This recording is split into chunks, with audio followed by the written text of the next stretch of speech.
Chapter 19, The Essence of Reiki is Love.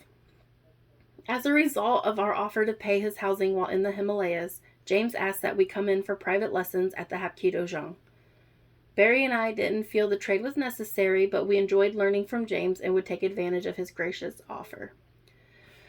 We spent more time on the philosophy of spirit wind during these sessions, and I began to feel that James was not your typical martial artist. He was something different, more like Vishnu. A scholar warrior is indispensable to his culture, James was telling us one day. He was wearing his dubak pants and a t-shirt with the yang Korean yin yang. He is an asset to be valued above all. A scholar warrior has the ability to fight, but he has the discernment not to. What about warrior priest? I asked. Ah, yes, James replied thoughtfully.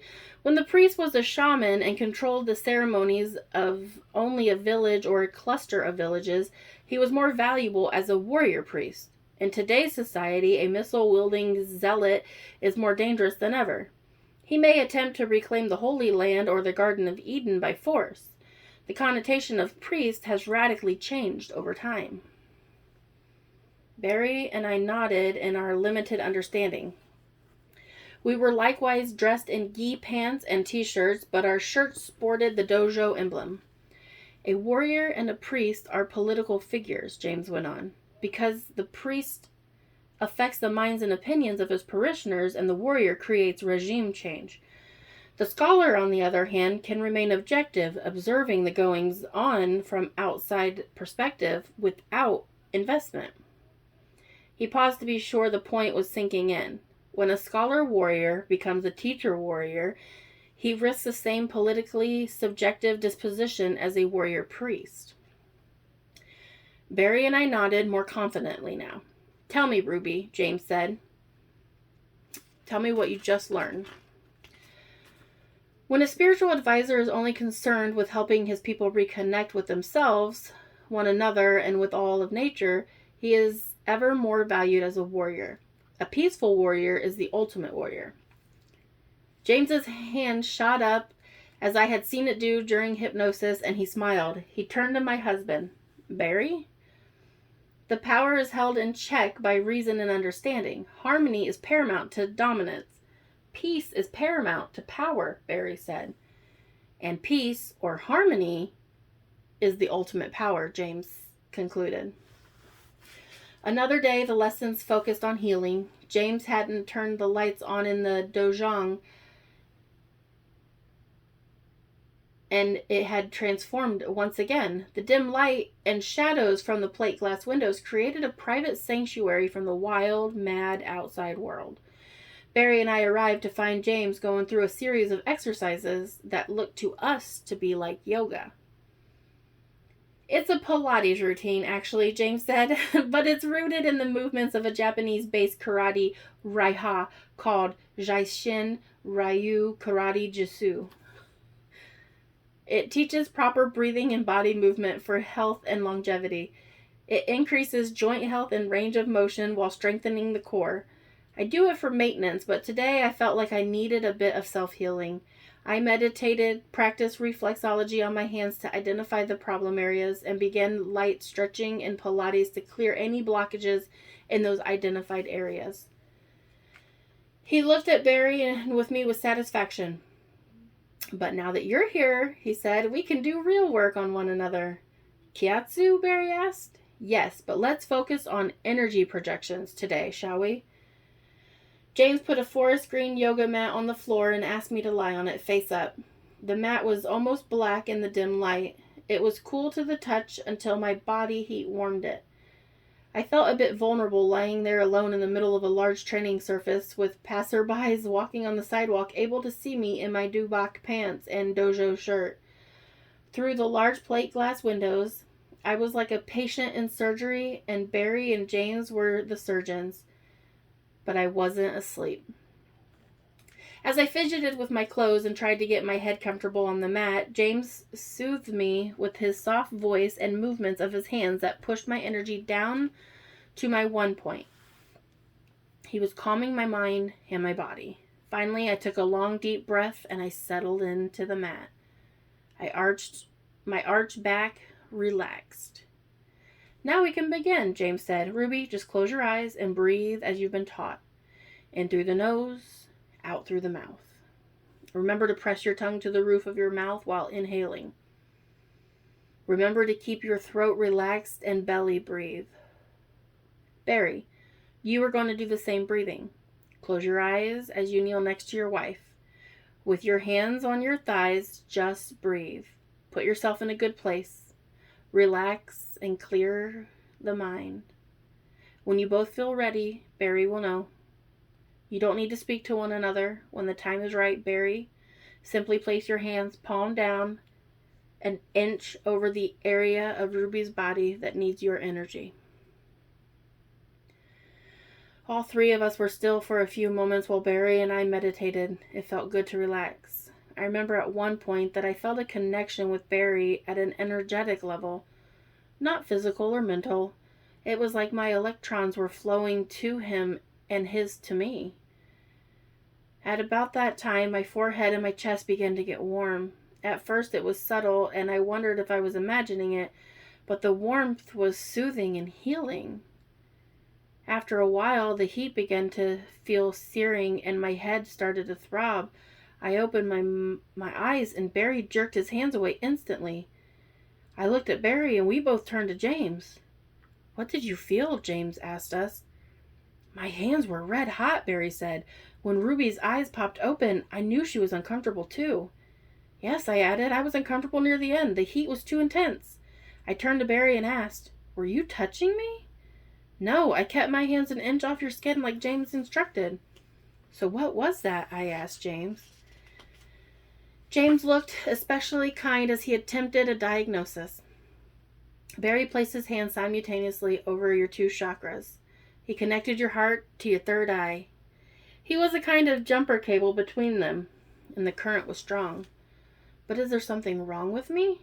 "Oh, you'll be all right," James said, getting the prognosis cart before the diagnosis horse. "There's a chance that you have some unresolved memory with great emotional attachment. You should think about that. Meditate on it over the next few days, but I think it's more likely that you have a vertebrae out of position. There's a thoracic near the cervical spine that can affect both your chest and your head. We'll see if that clears you up." James instructed me to roll over on the mat. Once I was in position with my head turned to one side, he told Barry and me to breathe again, letting go of tension. Soon Barry's hands were settling above my spine, one over my neck and the other over a specific vertebrae, just as James had hypothesized. "Place your hands on either side of her spine like this," James told Barry, demonstrating as he said it. "Now, lean your weight into her like you were preparing for CPR. Be sensitive to the position of her spine without putting any weight on the spine itself. Help it into its natural position. Your hands will know what to do." Barry leaned his massive weight over me, and I felt a bit crushed, but not panicked. Soon we all heard a deep crack that was more of a clunk. The emotional release was immediate, and I felt like a new woman. I was also relieved, incidentally, that I most likely did not have some deep-seated emotional pain that was unresolved. Or so I believed. "Now, about that neck problem you found, Barry," James said, as I lied quietly on the mat, feeling like I could take a cat nap. James positioned himself at my crown and tilted my chin back, putting the weight of my head on my ear. "Breathe," he told me. I felt the weight of his hand pressing on my head into the mat, rotating my neck. Suddenly, James pushed his palm into the opposite shoulder, and my neck was like a firecracker exploding with succession. "Wow," I exclaimed. "I guess I needed that." James belly laughed and told Barry, "Next time you can do that for her.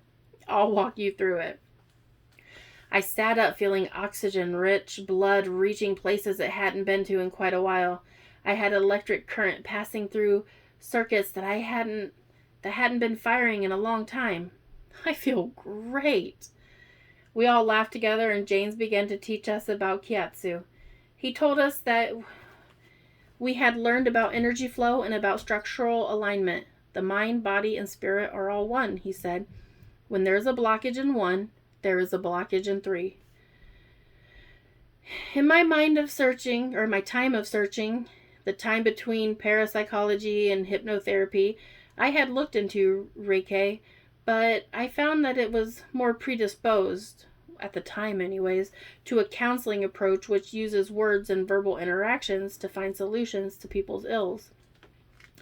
I didn't understand back then that the therapeutic touch can do as much for mental illness as it can for physical illness. As James had pointed out, they are one and the same. Reiki, James told us, has many disciplines. There is a basic curriculum of understanding how to cultivate your own energy, how to find blockages in your partner's energy, and how to clear those blockages with projection of your ki. Should you be familiar with this concept because of extending ki in Hapkido, just as you are admonished in class to see your opponent as a partner, the Reiki practitioner has to think of him or herself as partnering with the recipient. Barry and I nodded.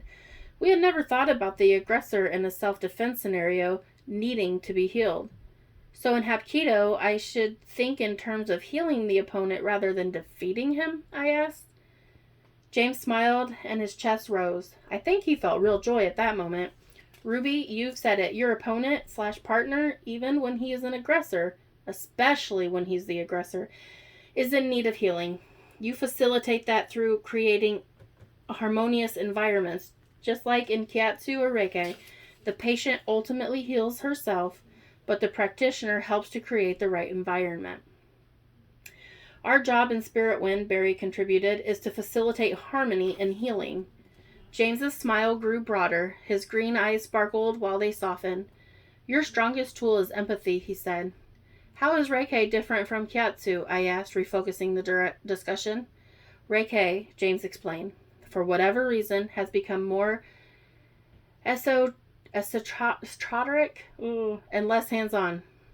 The Kiatsu practitioner can manipulate energy without touch, as I did for you, Ruby, when you first lied down on the mat today, but we most often utilize touch. The muscles around respond to touch, as do the skin and the nervous system.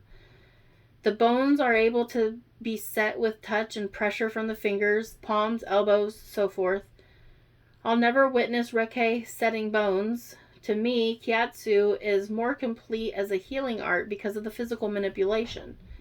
When I'm finished with the client, I'm convinced that I have them as healthy as in my power.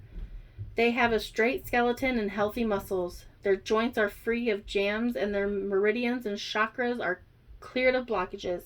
It's up to them to maintain health and to prevent further damage. Is Reiki obsolete? Barry asked. Has Kiatsu taken all the best form from Reiki and found the rest to be unnecessary?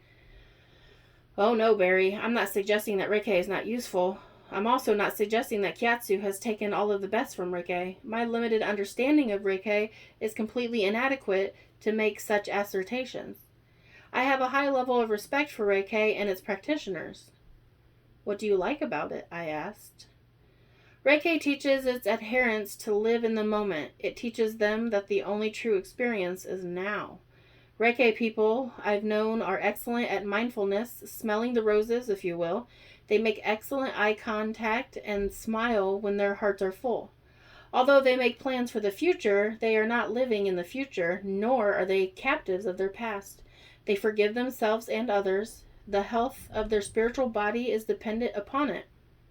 Again, the mind, the body, and the spirit are all one, James said while I was looking at Barry like a child in a candy store. Then you should stop asking me when I'm going to retire, Barry said with his Chambers sense of humor. And we all three laughed, a genuine laugh, and we went on with our Kiatsu lesson. I worked on Barry, palpitating and kneading his muscles through the dojo t-shirt, and found that he was carrying a lot of tension in his trapezius muscles. James said it could be stress or the height of Barry's desk in relation to his chair. Either way, it was probably work-related. See, honey bunches of oats, I quickly pointed out. You should just retire and take me to a tropical island where the fruit falls from the trees into our laps and the fish jump into our boats. How soon we would indeed be in the tropics. but in a far different capacity than we could have imagined.